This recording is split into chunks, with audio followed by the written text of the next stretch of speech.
Hi guys, I'm now going to show you how to merchandise this year's 2.4 Stadium kit. Quick tip is to always make sure you've got the biggest size, so either a double XL or an XL ahead of starting, and make sure that you've got every one of your options that isn't fragmented. Okay, so ahead of your merchandising, what I'd advise to do is to have a look at pulling some of your key colour pieces together.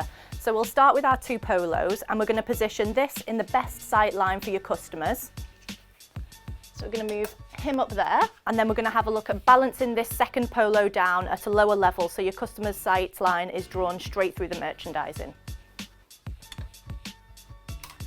To encourage outfitting, we'll also have a look at positioning some of the key colours of Legend Earth in some of the key sight lines too.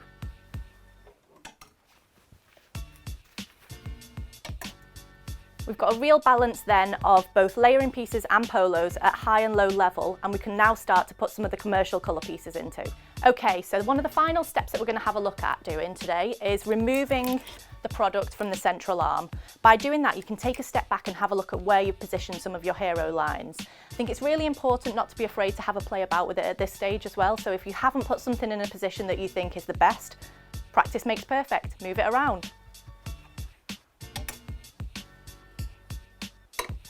Try and remember through this process to always think about outfitting for your customer. So how can you really drive that conversion?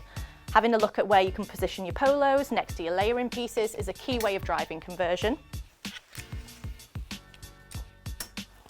And then again, having a look at some of your key pieces of commercial product in your core colours. Where can you layer these up so you get some really strong outfits for your customers? In terms of your shorts and your trousers, have a look at positioning those at high level and making sure that your customer can see the detail and the sizing on the features.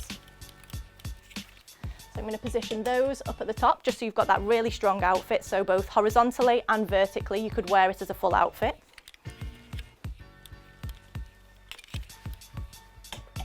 And again, just have a bit of a play about. If you feel that one area is starting to be too grey, mix it up a little bit.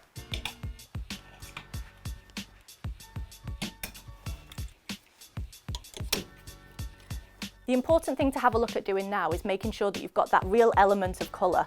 So one of the things that I would suggest is once you backfill your product, now you've got everything in position, have a look at one of your key hero lines. So the high vis piece would be the one that I would suggest dressing onto the mannequin, so you've got that real element of colour through the whole wall. It's a quick trick of being able to show that flow of colour without having too many colourful pieces through it. So when you're filling up the wall, make sure that you always get the smallest size at the front of the wall. If you're doing any dress outs, make sure you use a medium so it will hide the length of the product behind it, and make sure that your standards are going to be perfect. So we mean steaming, we may making sure that you've got size cubes on, really simplify it for your customers.